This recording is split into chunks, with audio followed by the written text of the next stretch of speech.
আমাকে আমার হাজবেন্ড কেন সমুদ্র দেখাতে নিয়ে গেল আমার বার্থডে ভ্যাকেশনে জানেন? কারণ আমি একেবারেই ফরএভার ওশান গার্লি। সমুদ্র মানেই আমার কাছে আমার খুশি, ঢেউয়ের শব্দ শুনলেই আমার মন জেগে ওঠে। তাই এবারে বার্থডে ভ্যাকেশনটা শুধু আমার জন্য ভ্রমণ ছিল না, এটা যেন আমার হ্যাপিনেসের একটি ঠিকানা। Hello everyone, this is Farzana Lopa and here it is my birthday vacation day 2। So আজকের ব্লগটা শুরু করা যাক। সবাই নিশ্চয়ই দেখবেন আশা করছি। ঘুম থেকে উঠে সকালেই জানালার পর্দা সরাতে দেখেই মনে হচ্ছিল যে প্রকৃতি আমাকে নতুন দিনের শুভেচ্ছা জানাচ্ছে। তো ঝটপট ফ্রেশ হয়ে নিলাম, কারণ আমাদের হোটেলের ব্রেকফাস্টের টাইম ছিল সকাল 7টা থেকে 10টা পর্যন্ত। তো ঘুম ঘুম চোখে আমরা দুজন কোনো মতে রেডি হয়ে চলে গেলাম রেস্টুরেন্টে, এবং রেস্টুরেন্টে গিয়ে দেখি এত পরিমাণে ভিড়, কারণ একটু লেট করে আমরা গিয়েছিলাম। আর আমি কোনো মতে খাবার নিতে পারছিলাম। আমার পা দেখে বুঝতে পারবেন যে আমি এদিক ওদিক করছি, আমি কোনো লাইনই ধরতে পারছিলাম না, কারণ কেউ আসলে লাইন মেনটেনই করছিল না। তো যাক, ব্রেকফাস্ট আমি সাজিয়ে গুছিয়ে নিয়ে টেবিলে বসলাম। মহসের ব্রেকফাস্টটা পুরাই বাঙালিয়ানা ছিল। তো আমরা দুজন মিলে ব্রেকফাস্টটা খুব এনজয় করলাম, এবং এত বেশি মানুষ ছিল পুরো হোটেলটাতে। এত মানুষ আসলে বাইরে বের হলে বোঝাই যায় না, রেস্টুরেন্টে আসলেই বোঝা যাচ্ছিল। তো অ্যাজ ইউজুয়াল এখানে কিন্তু লাইভ স্টেশন ছিল। আমরা ব্রেকফাস্টটা শেষ করে বেরিয়ে পড়লাম, ভাবলাম যে একটু হাঁটাহাঁটি করি। বলেছিলাম না যে এই হোটেলে সুন্দর একটি গার্ডেন আছে, তো সেখানে আমরা গেলাম। কিছুক্ষণ আমরা সেখানে একটু হাঁটাহাঁটি করলাম, বেশ ভালো লাগছিল। একদম সকাল সকাল যেহেতু উঠতে পেরেছি, নাস্তা করেছি। এরপর সোজা আমরা হোটেলের দিকে চলে যাচ্ছি, মানে রুমের দিকে চলে যাচ্ছি, কারণ আমি ঝটপট রেডি হব। আমার হাতে সময় খুবই কম, আজকের প্ল্যানটা বিশাল লম্বা। তো আমি সুন্দর একটি শাড়ি পরে নিয়েছি। আমার খুবই শখ ছিল যে আমি শাড়ি পরে সমুদ্রের মাঝে যাব। এই সুন্দর শাড়িটি আমার আম্মুর রেখে যাওয়া একটি স্মৃতি। তো সাজুগুজু করে কিছুক্ষণ রুমে কয়েকটা ছবি তুললাম। এরপর নিচে নেমে এই গার্ডেনের মধ্যে কিছুক্ষণ হাঁটাহাঁটি করলাম এবং কিছু সুন্দর সুন্দর ছবি তুললাম। আমার কাছে বেশ ভালো লাগছিল। গতকাল এসে তো ওয়েদারটা খুবই খারাপ পেয়েছি, তো আজকে সকালবেলা একটু ঝলমলে আলো দেখতে পেয়ে মনটা খুব শান্তি লাগছিল। আমরা বেরিয়ে পড়লাম।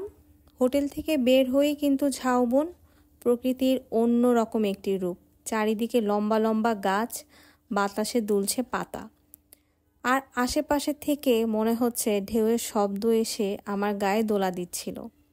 আমি তো শাড়ি পরে আমার শখ মিটাতে চলে গিয়েছিলাম। সেদিন আমি প্ল্যান করে রেখেছিলাম যে ব্রেকফাস্ট শেষেই আমি শাড়ি পরে সমুদ্র দেখতে চলে যাব। কিন্তু ঝাউবনের এই সৌন্দর্য দেখে এখানে কিছুক্ষণ সময় কাটিয়ে এরপর সাগরের উদ্দেশ্যে রওনা দিলাম। সমুদ্রের দিকে যখন যাচ্ছিলাম, যাওয়ার পরে ঢেউ এসে আমার পায়ের ওপর আছড়ে পড়ছিল, আবার ফিরে যাচ্ছিল।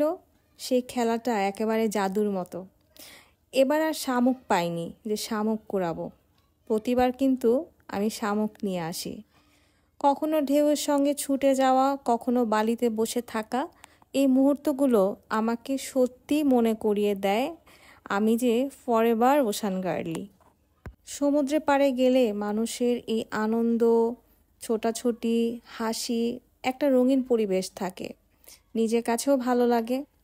আমি সব কিছু মিলিয়ে খুব উপভোগ করছিলাম। শাড়ি পরে সমুদ্রের পাশে দাঁড়িয়ে থাকবো, পানি এসে আমার পা ভেজাবে এবং আমি শাড়ি আঁচলটা দুলাবো। আমার অনেক শখ ছিল। আমি কিন্তু সমুদ্রের পাড়ে এই প্রথম শাড়ি পরে যাইনি, তারপরও এবার মনে হচ্ছিল শাড়ি পরে আমি সমুদ্রের মধ্যে আমার পুরো শরীরটাকে ভিজিয়ে নিই। কিন্তু সেটা আর করা হয়নি, কারণ সমুদ্রের অনেক বেশি গভীরে না গেলে ভিজতে তেমন একটা মজা নেই, আর সামনের দিকের পানিগুলো খুব একটা পরিষ্কার ছিল না। সব কিছু মিলিয়ে আমি দাঁড়িয়ে দাঁড়িয়ে উপভোগ করছি। তারপর মহসিন এসে আমাকে সঙ্গ দিল। আমরা দুজন মিলে পা ভিজালাম, কিছুক্ষণ সমুদ্র উপভোগ করলাম, সুন্দর একটি সময় কাটালাম, অনেকক্ষণ হাঁটলাম সমুদ্র পাড় ঘেঁষে। সব কিছু মিলিয়ে আলহামদুলিল্লাহ অন্যরকম একটি ব্লেসিংস যেন মনে হচ্ছিল। এরপর একটু রেস্ট নেওয়ার জন্য আমরা সিটে এসে বসলাম। এখন আমরা বসে শুয়ে সমুদ্র উপভোগ করব। এর মধ্যে কফি লাভার পারসন যেখানেই যাই সেখানেই কফি খুঁজি। তো কফিওয়ালা ভাইয়াকে ডাক দিয়ে 1 কাপ কফি নিয়ে নিলাম এবং কফি পান করতে করতে আমি সমুদ্র এনজয় করছি। এরপর সবুজের মাঝে ফিরে আসা। আমরা যে হোটেলটাতে উঠেছি চারিপাশটা এত বেশি সবুজে ঘেরা, আমার কাছে বেশ ভালো লেগেছে। অনেক পুরাতন হোটেল হলে কি হবে, অনেক বেশি সুন্দর।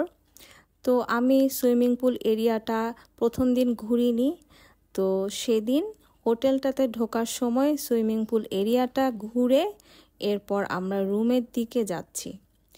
আর দুপুরবেলা হয়ে গিয়েছে। রুমে ঢোকার পরে শাওয়ার নিয়ে বের হয়ে দেখি একই কাণ্ড, ঝড়ের মতো বৃষ্টি শুরু হয়ে গেল। তো আমি আস্তে ধীরে রেডি হওয়া শুরু করলাম। শুরুতে বলেছিলাম না যে আজকের দিনের লম্বা একটি প্ল্যান সেট করে রেখেছি। আজকে আমরা দুপুরে খাওয়া দাওয়া করব ভেবেছিলাম যে মেরিন ড্রাইভ রোডের দিকে যাব, সেখানে পালঙ্কিতে আমরা খাওয়া দাওয়া করব। তো এত বেশি বৃষ্টি দেখে আমি আস্তে ধীরে রেডি হলাম। তো এখন আমাদের রওনা দেওয়ার পালা। আর আমি সুন্দর একটি ড্রেস পরে নিয়েছি। আমার আউটফিট ডিটেলস কিন্তু আমি সব কিছু দিয়ে দিয়েছি। আপনারা আমার এই ভ্যাকেশনের ছবিগুলো চেক করলেই সব কিছুর ডিটেলস পেয়ে যাবেন। হোটেল থেকে বের হয়ে দেখি যে বৃষ্টি। এরপর আমি আমার ফিট চেক করছিলাম, সুন্দর সুন্দর কিছু ছবি তুলছি নিজে নিজে, আর এদিক দিয়ে মহসিন অটো ঠিক করছিল। তো আমরা বেরিয়ে পড়লাম। আর বের হতে না হতেই দেখুন কি অবস্থা, রাস্তার মধ্যে পানি উঠে গিয়েছে বৃষ্টির পানিতে।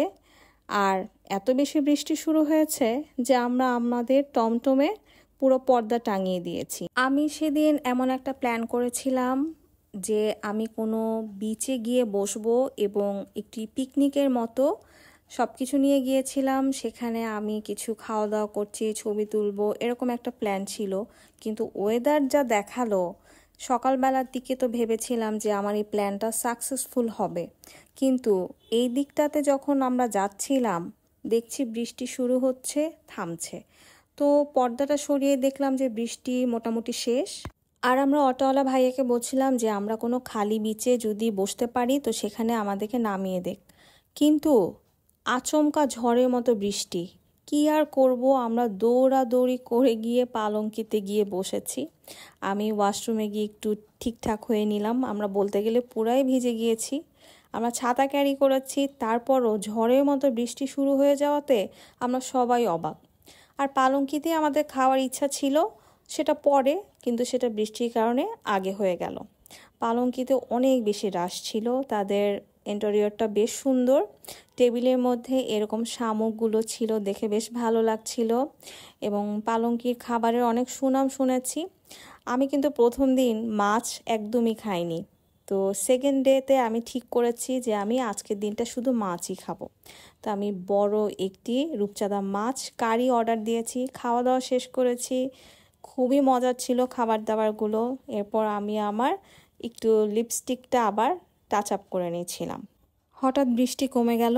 আমি বললাম ওফ, এখনই সমুদ্রের দিকে যেতে হবে, এবং আমি ছুটে গেলাম ভিজতে ভিজতে। কিন্তু মন এত খুশিতে ঝুমছে যে মনে হলো পৃথিবীতে কোনো সমস্যা নেই। সমুদ্রের মাঝে দাঁড়িয়ে যখন ঢেউগুলোকে দেখছিলাম, আমি বলতে পারি এই ঢেউ যেমন বারবার ফিরে আসে, তেমনি জীবনের ভালো মুহূর্তগুলো যেন বারবার ফিরে আসে। এই অনুভূতি, এই নীল সমুদ্র, এই হাওয়া সব কিছু মনে করিয়ে দেয় আমি যে কতটা পছন্দ করি সমুদ্রকে। একটু থেমে চোখ বন্ধ করে গভীর শ্বাস নিয়ে আবার আমি বলতে চাচ্ছিলাম, এখানে দাঁড়িয়ে আমি বুঝতে পারছি পৃথিবীর সব ভ্রমণ সুন্দর হতে পারে, কিন্তু সমুদ্রের সঙ্গে আমার এই সম্পর্কটা একদমই আলাদা। আমি যেন সমুদ্রের মধ্যে হারিয়ে যাই। আমি খুশিতে বললাম আমার হাজব্যান্ডকে, চলো এখনই সমুদ্রের দিকে আরও বেশি যাই। আমার হাজব্যান্ড হাসলো আর আমি ছুটে গেলাম। চুল ভিজে যাচ্ছে, বৃষ্টি গুড়ি গুড়ি শুরু হয়ে গিয়েছে, কিন্তু সেই মুহূর্তে আনন্দ এত গভীর যে মনে হলো সব দুঃখ ধুয়ে মুছে যাচ্ছে।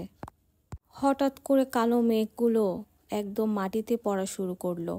ঝুম বৃষ্টির মতো শুরু হয়ে গেল। চারিদিকে এত বাতাস, মনে হচ্ছে এই বিশাল সমুদ্রের মাঝে আমি ছাড়া বুঝি আর কেউ নেই। সাথে ছিল ছাতা, তারপরও আমি ভিজেই যাচ্ছি আর ঢেউগুলোর দিকে তাকাচ্ছি। এই ঢেউগুলো যেন আমার জীবনের গল্প, কিছু আসে আর কিছু যায়, কিন্তু সবশেষে সব কিছুই মিলেই সুন্দর। অনেক বেশি বাতাস ছিল চারিপাশে। মহসিন তো আমাকে রেখে কোনো মতে নিজেকে বৃষ্টি থেকে বাঁচানোর জন্য অটোওয়ালা ভাইয়ার কাছে চলে গেল। শেষমেশ আমিও তার কাছে চলে আসলাম। এরপর আমরা লং একটি জার্নি শেষে হোটেলে ফিরে আসলাম। পুরোপুরি ভিজে গিয়েছি আমরা দুজন। যেরকম প্ল্যান করে গিয়েছিলাম সেরকম তো কিছুই হয়নি, তারপরও আমার মনের মধ্যে একরাশ শান্তি নিয়ে আমি ফিরেছি। এরপর সুন্দর একটি ড্রেস পরে নিলাম। এটা হলো আমার সন্ধ্যাকালীন একটি আউটফিট। আমি ভেবেছি এই ড্রেসটা পরেই আমি আজকে ডিনারে যাব। তো সুন্দর করে সেজে গুজে এখন আমরা একটু বাইরে বের হয়েছি, আর আমরা হালকা পাতলা কিছু কেনাকাটা করার চিন্তা করেছি। তো আগে নিজেকে দেখছিলাম, এর মধ্যে আমার বেশ কফি খাওয়ার ক্রেভিং উঠেছিল। কফি প্রেমী মানুষ আমি। তো আমরা দুজন আমাদের আউটফিটগুলো পুরোপুরি ম্যাচিং করতে না পারলেও আমি যথেষ্ট ট্রাই করেছি আমার সাথে মহসিনের আউটফিটগুলো যাতে সুন্দর একটা কন্ট্রাস্ট আসে। তো হোটেলের ক্যাফেটেরিয়াতেই আমরা গেলাম, কফি জোনটাতে। ভাবলাম যে দূরে কোথাও না গিয়ে এখানে বসে আমরা দুজন মিলে আগে চা কফি পান করি।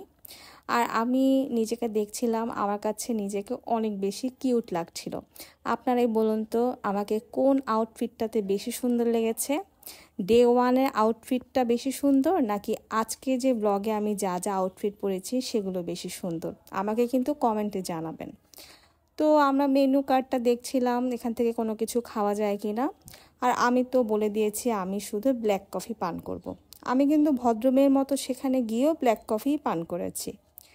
তো আমি দেখছিলাম কফি বানানো, এরপর তাদের কি কি আইটেম আছে সেগুলোও দেখলাম। তার কিছুক্ষণ পরই আমাদের কফি চলে আসলো। তো আমি নিয়েছি কফি আর মহসিন নিয়েছে চা। তো আমি কফিটা স্মেল নিচ্ছি আগে, এত বেশি শান্তি লাগছিল। আসলে কক্সবাজারে গেলে দেখা যায় ঘোরাঘুরি সব কিছু মিলিয়ে এত বেশি আমরা বিজি থাকি যে বসে যে একটু চা কফি পান করব সেটা আমার হয়ে ওঠে না। এরপর আমরা বেরিয়ে পড়লাম।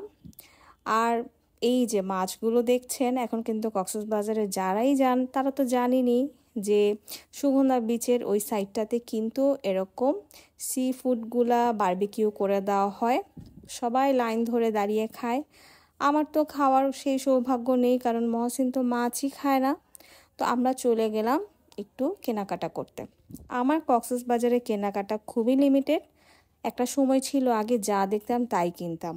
এখন আমি শুধুমাত্র স্যান্ডেলস কিনি আর কিচ্ছু কিনি না।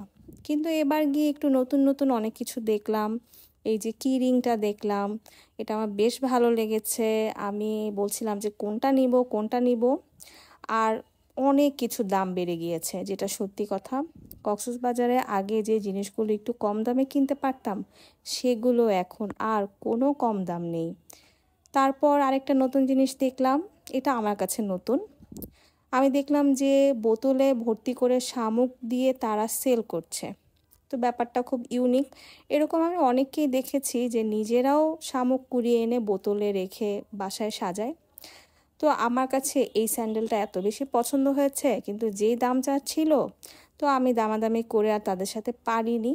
তো অন্য একটি দোকানে চলে গেলাম, সেখান থেকে আমি কিছু স্যান্ডেলস নিলাম। এরপর কিছু সোপ নিলাম। এরপর আমরা হোটেলের দিকে চলে যাচ্ছি।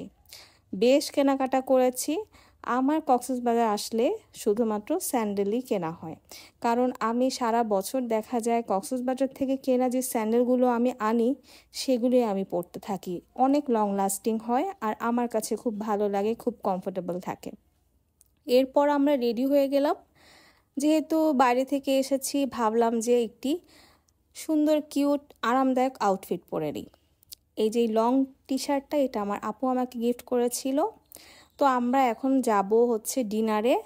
তো তো এর আগে আমি একটু দুষ্টুমি করার জন্য হোটেলের যে এরিয়াটাতে আছে প্লে জোন সেখানে গিয়ে একটু মহসিনকে বলছিলাম যে আমার ভিডিও করে দাও, তুমি তো আর এসে বসবে না, আমি একটু বসি। তো এসব করতে করতে আমরা এরপর চলে গেলাম বিচের সামনে। তো সেখানে একটু ভাবলাম যে সময় কাটাই। দেখুন অবস্থা, বের হয়েছিলাম ডিনারে আর কিভাবে ফেরত আসলাম। ডিনার তো হয়নি, পুরা ভিজে টিজে একাকার। একদিনে যে কয়বার ভিজলাম আমরা। ফাইনালি রাতের নাইট স্যুট পরে নিলাম। এরপর আমরা রাত 2টার সময় বের হলাম ডিনার করতে। ডিনার করতে বের হয়েছে সেই কখন, কিন্তু ডিনার করা হলো কখন। এরপর একটি স্মৃতিচারণ করলাম। এই রিগাল প্যালেস হোটেলটাতে আমরা আমাদের বিয়ের পর হানিমুনে থেকেছিলাম। তো এই হোটেলের আশেপাশে একটি রেস্টুরেন্টে গিয়ে আমরা আমাদের ডিনারটা সেরে নিলাম। খুব মজা মজা করে খেয়েছি। রাতের বেলা আমি নিয়েছিলাম মাছ। এরপর লেট নাইট হোটেলে ফিরে আসলাম। দেখা হচ্ছে আপনাদের সাথে আমার বার্থডে ভ্যাকেশন ডে 3-তে। সবার কেমন লাগলো অবশ্যই আমাকে জানাবেন।